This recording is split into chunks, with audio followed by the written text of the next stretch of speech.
नमस्कार दोस्तों, चलिए जानते हैं उत्तर प्रदेश की 50 फटाफट बड़ी खबरों को सिर्फ 10 मिनट में। लेकिन उससे पहले आप यह वीडियो किस जगह से देख रहे हैं, हमें कमेंट में बर्रा 8 से 9 बस्ता के बीच नया रूट प्रस्तावित है, जिसकी लागत लगभग 2219 करोड़ रुपए होगी। इससे शहर के दक्षिणी हिस्से में रहने वालों को बड़ी राहत मिलेगी और ट्रैफिक दबाव भी कम करने की कोशिश की जा रही है। कानपुर में कमर्शियल गैस सिलेंडर के दाम अचानक काफी बढ़ गए हैं। इससे होटल, ढाबा और छोटे कारोबारियों पर सीधा असर पड़ा है। कई लोगों ने कीमतों को लेकर चिंता जताई है और कहा है कि इससे रोजमर्रा के खर्च बढ़ जाएंगे और ग्राहकों पर भी इसका बोझ डालना पड़ सकता है। कानपुर के CSJMU में सम सेमेस्टर परीक्षाएं 2 मई से शुरू हो गई हैं। इस बार 14,000 से ज्यादा छात्र परीक्षा दे रहे हैं। विश्वविद्यालय प्रशासन ने परीक्षा केंद्रों पर सुरक्षा और व्यवस्था के खास इंतजाम किए हैं ताकि छात्र बिना किसी परेशानी के अपना पेपर दे सकें। आगरा के नए मास्टर प्लान को लेकर येइडा को 4 आपत्तियां मिली हैं। हालांकि प्रशासन का कहना है कि चंडीगढ़ मॉडल पर इस साल ही काम शुरू करने की तैयारी है। इससे शहर का विकास योजनाबद्ध तरीके से होगा और नई सुविधाएं जोड़ने पर जोर दिया जाएगा। स्मार्ट प्रीपेड मीटर को लेकर उठ रहे सवालों का अभी तक पावर कॉर्पोरेशन ने कोई जवाब नहीं दिया है। उपभोक्ता परिषद ने इसे लेकर विरोध शुरू कर दिया है। लोगों का कहना है कि मीटर में पारदर्शिता और सही बिलिंग जरूरी है ताकि उपभोक्ताओं को नुकसान न हो। आगरा से बनारस जा रही वंदे भारत ट्रेन के नाश्ते में मक्खी मिलने पर IRCTC ने सख्त कार्रवाई की है। सर्विस देने वाली कंपनी पर 1 लाख रुपए का जुर्माना लगाया गया है। यात्रियों की शिकायत के बाद जांच हुई और खाने की गुणवत्ता को लेकर सख्ती बढ़ाई गई है। नोएडा में मुख्यमंत्री के निर्देश पर बड़ा स्वास्थ्य शिविर लगाया गया। इसमें लगभग 39,848 श्रमिकों ने अपनी जांच कराई। डॉक्टरों की टीम ने मौके पर ही इलाज और सलाह दी। इस तरह के शिविरों से मजदूरों को बिना खर्च के स्वास्थ्य सुविधा मिल रही है। यूपी के करीब 10 लाख युवाओं के लिए नई योजना की तैयारी हो रही है। 18 साल की उम्र पूरी होते ही उन्हें 5 लाख रुपए तक का बिजनेस लोन मिल सकेगा। सरकार आयु सीमा में छूट देने पर भी विचार कर रही है ताकि ज्यादा से ज्यादा युवा स्वरोजगार की तरफ बढ़ सकें।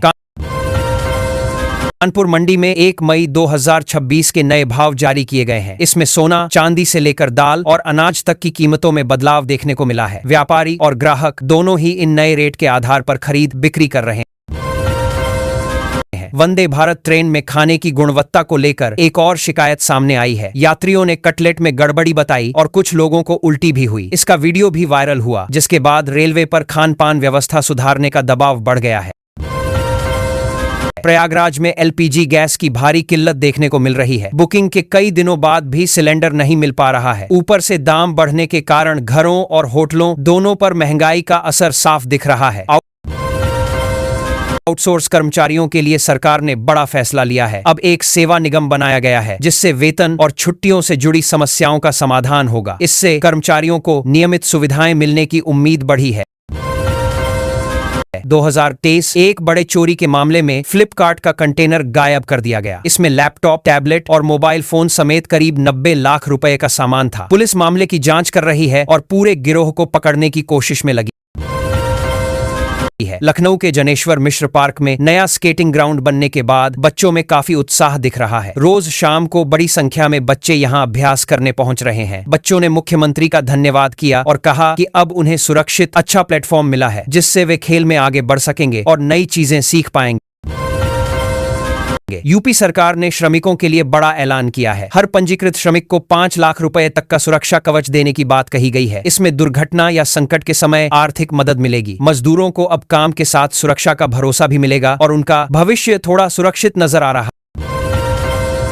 प्रयागराज जंक्शन पर अब ट्रेनों का संचालन पूरी तरह सामान्य हो गया है। पहले रूट डायवर्जन के कारण यात्रियों को काफी परेशानी होती थी, लेकिन अब वंदे भारत समेत सभी ट्रेनें यहीं से चल रही हैं। इससे यात्रियों को राहत मिली है और सफर पहले की तरह आसान और समय पर होने लगा है। सरकार किसानों को राहत देने के लिए धान के बीज पर अनुदान देने की तैयारी कर रही है। इससे किसानों की लागत कम होगी और अच्छी गुणवत्ता के बीज इस्तेमाल करने में मदद मिलेगी। कृषि विभाग इस योजना को जल्द लागू करने की दिशा में काम कर रहा है ताकि ज्यादा से ज्यादा किसानों को इसका फायदा मिल सके। नोएडा में LPG सिलेंडर के दाम बढ़ने से लोगों को बड़ा झटका लगा है। करीब 40,000 उपभोक्ता इससे प्रभावित हुए हैं। कमर्शियल और छोटे दोनों सिलेंडर महंगे होने से घर और कारोबार दोनों का खर्च बढ़ गया है, जिससे लोगों की जेब पर सीधा असर पड़ रहा है। अब किसानों को खाद खरीदने के लिए खसरा खतौनी दिखाना जरूरी होगा। उसी के आधार पर यूरिया और डैप की मात्रा तय की जाएगी। कृषि विभाग ने लिमिट भी तय कर दी है ताकि जरूरत के हिसाब से ही खाद मिले और बाजार में कालाबाजारी को रोका जा सके। चंदौली में प्रशासन ने बड़ी कार्रवाई करते हुए 100 से ज्यादा दुकानों को बुलडोजर से हटाया है। इसमें सपा का कैंप कार्यालय भी शामिल रहा। मौके पर भारी पुलिस बल तैनात किया गया ताकि कोई विवाद न हो और पूरी कार्रवाई शांतिपूर्ण तरीके से पूरी हो सके। एक प्रेम प्रसंग का मामला सामने आया है जिसमें युवक शादी से पीछे हट गया। इसके बाद युवती उसके घर के बाहर 3 दिनों से बैठी हुई है और शादी की मांग कर रही है। यह मामला इलाके में चर्चा का विषय बना हुआ है और पुलिस भी स्थिति पर नजर बनाए हुए है। एक मालगाड़ी हादसे से बड़ी दुर्घटना टल गई। प्रेशर पाइप खराब होने के कारण इंजन से 10 डिब्बे अलग हो गए थे। करीब 21 मिनट तक ट्रेन ट्रैक पर खड़ी रही, लेकिन समय रहते रेलवे कर्मचारियों ने स्थिति संभाल ली और किसी बड़े नुकसान से बचाव हो गया। यूपी में मौसम अचानक बदल गया है। मौसम विभाग ने तेज आंधी, बारिश और कहीं कहीं बवंडर आने की चेतावनी दी है। कई जिलों में तेज हवाओं के साथ बारिश शुरू हो चुकी है, जिससे तापमान गिरा है और गर्मी से राहत मिली है। लेकिन बिजली गिरने और पेड़ गिरने का खतरा भी बढ़ गया है, इसलिए लोगों को सावधानी बरतने की सलाह दी गई है। आंधी, तूफान और बारिश के कारण प्रदेश में मौसम ठंडा हो गया है। कई जगहों पर तेज हवाओं ने पेड़ों और बिजली के खंभों को नुकसान पहुंचाया। इससे बिजली आपूर्ति भी प्रभावित हुई है। हालांकि लोगों को भीषण गर्मी से राहत मिली है, लेकिन खराब मौसम के कारण जनजीवन कुछ समय के लिए प्रभावित हो गया है और सतर्क रहने की जरूरत है। 3 मई को अवर अभियंता सिविल की मुख्य परीक्षा आयोजित की जाएगी। परीक्षा को लेकर प्रशासन ने सभी तैयारियां पूरी कर ली हैं। परीक्षा केंद्रों पर सुरक्षा व्यवस्था कड़ी की गई है और अभ्यर्थियों को समय से पहुंचने की सलाह दी गई है। इस परीक्षा में बड़ी संख्या में उम्मीदवार शामिल होंगे, इसलिए ट्रैफिक और व्यवस्था पर विशेष ध्यान दिया जा रहा है। लखनऊ में एक बड़ा हादसा हुआ जब अचानक सड़क किनारे खड़ा विशाल पेड़ गिर गया। इसकी चपेट में आकर 2 युवकों की मौके पर ही मौत हो गई। हादसे के बाद इलाके में अफरा तफरी मच गई। प्रशासन ने मौके पर पहुंचकर राहत कार्य किया और लोगों को खराब मौसम में सतर्क रहने की सलाह दी है। खाद्य विभाग ने मिलावटखोरी के खिलाफ बड़ी कार्रवाई की है। कानपुर और लखनऊ में कई डेयरियों पर छापेमारी की गई, जहां दूध और अन्य खाद्य पदार्थों में मिलावट पाई गई। अधिकारियों ने सैंपल लेकर जांच के लिए भेजे हैं और कई जगहों पर जुर्माना भी लगाया गया है। इस कार्रवाई से मिलावट करने वालों में हड़कंप मच गया है। महिलाओं को संपत्ति खरीद में दी गई 1% छूट का बड़ा असर देखने को मिला है। पिछले 8 महीनों में करीब 8.89 लाख महिलाओं ने अपने नाम पर घर खरीदे हैं। इससे महिलाओं में आर्थिक सशक्तिकरण बढ़ा है और सरकार की इस पहल को काफी सराहना मिल रही है। आने वाले समय में यह आंकड़ा और बढ़ने की संभावना जताई जा रही है। गंगा एक्सप्रेसवे का निर्माण तेजी से चल रहा है और इसे बेहद मजबूत तरीके से तैयार किया गया है। इसमें लाखों टन सीमेंट और लोहे का इस्तेमाल हुआ है। अधिकारियों का दावा है कि यह हाईवे भूकंप जैसी आपदा को भी झेल सकता है। इसके शुरू होने से प्रदेश में यातायात और व्यापार को बड़ा फायदा मिलने की उम्मीद है। सपा नेता माता प्रसाद ने आरोप लगाया है कि सरकार फंड वितरण में भेदभाव कर रही है। उन्होंने कहा कि भाजपा विधायकों को ज्यादा और विपक्ष को कम फंड दिया जा रहा है। इस मामले में उन्होंने मुख्यमंत्री को पत्र भी लिखा है। राजनीतिक माहौल इस मुद्दे पर गर्मा गया है और आने वाले समय में विवाद और बढ़ सकता है। महिलाओं के लिए चलाई जा रही रजिस्ट्री में छूट की योजना से बड़ा बदलाव देखने को मिला है। अब महिलाएं अधिक संख्या में संपत्ति खरीद रही हैं और अपने नाम पर घर दर्ज करा रही हैं। इससे समाज में महिलाओं की भागीदारी बढ़ी है और आर्थिक रूप से भी वे मजबूत हो रही हैं। यह योजना लंबे समय तक असर डालती नजर आ रही है।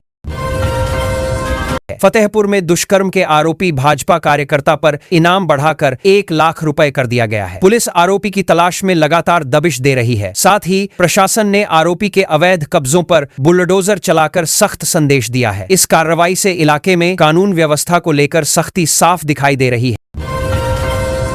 गाजियाबाद में सामूहिक विवाह का आयोजन किया जा रहा है, जिसमें 92 जोड़े एक साथ शादी के बंधन में बंधेंगे। खास बात यह है कि इसमें हिंदू और मुस्लिम दोनों धर्मों की रस्में निभाई जाएंगी। इस आयोजन को सामाजिक सौहार्द का प्रतीक माना जा रहा है और बड़ी संख्या में लोग इसमें शामिल होंगे। ओबीसी आयोग के गठन में देरी को लेकर हाईकोर्ट ने सख्त रुख अपनाया है। अदालत ने प्रमुख सचिव पंचायती राज को अवमानना का नोटिस जारी किया है। कोर्ट ने समय पर आयोग का गठन न होने पर नाराजगी जताई है। इस मामले में अब सरकार को जल्द जवाब देना होगा और आगे की कार्रवाई तय की जाएगी। मौसम विभाग ने एक बार फिर यूपी समेत कई राज्यों में अगले 5 दिनों तक बारिश का अलर्ट जारी किया है। कहीं हल्की तो कहीं तेज बारिश हो सकती है। इससे तापमान में गिरावट आने की संभावना है और गर्मी से राहत मिलेगी। हालांकि तेज हवाओं और बिजली गिरने का खतरा भी बताया गया है, इसलिए लोगों को सावधानी बरतने की जरूरत है। हरदोई में मौसम अचानक बदल गया और तेज आंधी के साथ बारिश शुरू हो गई। कई जगहों पर ओले भी गिरे, जिससे किसानों की चिंता बढ़ गई है। पेड़ गिरने और बिजली व्यवस्था प्रभावित होने की भी खबर है। मौसम विभाग ने पहले ही चेतावनी दी थी। अब लोगों से सुरक्षित रहने और बेवजह बाहर न निकलने की अपील की जा रही है। हरदोई में मौसम ने अचानक बड़ा बदलाव दिखाया। तेज आंधी और बारिश के साथ कई जगहों पर ओले गिरे। इससे खेतों और फसलों को नुकसान होने की आशंका है। कुछ इलाकों में बिजली आपूर्ति भी बाधित हुई है। लोग अचानक बदले मौसम से परेशान हैं और प्रशासन स्थिति पर नजर बनाए हुए है ताकि किसी तरह की बड़ी समस्या न हो। कानपुर में मौसम विभाग ने अगले दिनों के लिए सावधानी बरतने की सलाह दी है, क्योंकि बारिश और आंधी की संभावना है। अस्पतालों में डॉक्टरों की ड्यूटी और ओपीडी का शेड्यूल भी जारी किया गया है ताकि मरीजों को परेशानी न हो। मौसम के बदलाव के बीच स्वास्थ्य सेवाओं को सुचारू रखने पर खास ध्यान दिया जा रहा है। कानपुर में बीएनएसडी इंटर कॉलेज को परीक्षा केंद्र से हटा दिया गया है। आरोप है कि होमगार्ड भर्ती परीक्षा में AI की मदद से पेपर हल करने की साजिश की गई थी। जांच के बाद प्रशासन ने सख्त कदम उठाया है। अब यह केंद्र आगे किसी भी परीक्षा के लिए इस्तेमाल नहीं किया जाएगा और मामले की जांच जारी है। उत्तर प्रदेश में मौसम और सुरक्षा दोनों को लेकर सतर्कता बढ़ गई है। कई जगहों पर आंधी और बारिश से पेड़ गिरने और बिजली व्यवस्था प्रभावित होने की खबरें आई हैं। लोगों को घरों में रहने की सलाह दी गई है। प्रशासन हालात पर नजर बनाए हुए है ताकि किसी भी तरह की बड़ी दुर्घटना से बचा जा सके और व्यवस्था सामान्य रहे। यूपी में विधानसभा का विशेष सत्र शुरू होने से पहले सियासी माहौल गर्म हो गया है। समाजवादी पार्टी के सदस्यों ने प्रदर्शन कर सरकार पर गंभीर आरोप लगाए हैं। सदन में हंगामे की संभावना जताई जा रही है। विपक्ष ने कई मुद्दों पर सरकार को घेरने की तैयारी की है, जिससे राजनीतिक तनाव बढ़ गया है। उत्तर प्रदेश में एक वीडियो वायरल होने के बाद पुलिसकर्मी पर कार्रवाई की गई है। बताया जा रहा है कि मामले में अनुशासनहीनता के चलते उसे लाइन हाजिर कर दिया गया है। घटना को लेकर जांच जारी है। सोशल मीडिया पर मामला तेजी से वायरल हुआ, जिसके बाद विभाग ने तुरंत एक्शन लिया ताकि व्यवस्था पर सवाल न उठे। सुल्तानपुर में आए तेज तूफान ने भारी तबाही मचाई है। इस हादसे में 7 लोगों की मौत और 21 लोग घायल हुए हैं। कई जगह बिजली व्यवस्था पूरी तरह ठप हो गई है। राहत और बचाव कार्य जारी है। प्रशासन प्रभावित लोगों को मदद पहुंचा रहा है और नुकसान का आकलन किया जा रहा है ताकि जल्द हालात सामान्य हो सके। उत्तर प्रदेश में पंचायत चुनाव को लेकर स्थिति साफ नहीं है। हाईकोर्ट ने चुनाव प्रक्रिया पर सवाल उठाए हैं और चुनाव आयोग से जवाब मांगा गया है। अब तय समय पर चुनाव होंगे या नहीं, इस पर संशय बना हुआ है। राजनीतिक दलों की नजर इस फैसले पर है, क्योंकि इससे आगे की रणनीति प्रभावित हो सकती है।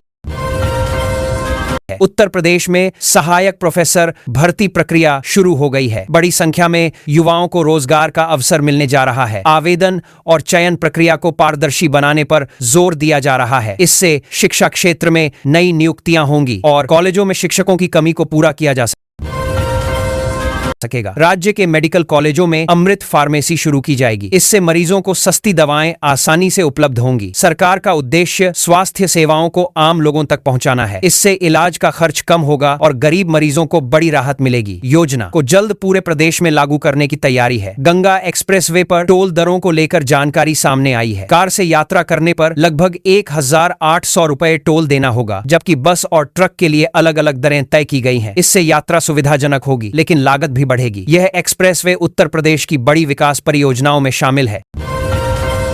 उत्तर प्रदेश में सहायक प्रोफेसर भर्ती प्रक्रिया शुरू हो गई है। बड़ी संख्या में युवाओं को रोजगार का अवसर मिलने जा रहा है। आवेदन और चयन प्रक्रिया को पारदर्शी बनाने पर जोर दिया जा रहा है। इससे शिक्षा क्षेत्र में नई नियुक्तियां होंगी और कॉलेजों में शिक्षकों की कमी को पूरा किया जा सकेगा। राज्य के मेडिकल कॉलेजों में अमृत फार्मेसी शुरू की जाएगी। इससे मरीजों को सस्ती दवाएं आसानी से उपलब्ध होंगी। सरकार का उद्देश्य स्वास्थ्य सेवाओं को आम लोगों तक पहुंचाना है। इससे इलाज का खर्च कम होगा और गरीब मरीजों को बड़ी राहत मिलेगी। योजना को जल्द पूरे प्रदेश में लागू करने की तैयारी है। गंगा एक्सप्रेसवे पर टोल दरों को लेकर जानकारी सामने आई है। कार से यात्रा करने पर लगभग 1800 रुपए टोल देना होगा, जबकि बस और ट्रक के लिए अलग अलग दरें तय की गई हैं। इससे यात्रा सुविधाजनक होगी, लेकिन लागत भी बढ़ेगी। यह एक्सप्रेसवे उत्तर प्रदेश की बड़ी विकास परियोजनाओं में शामिल है।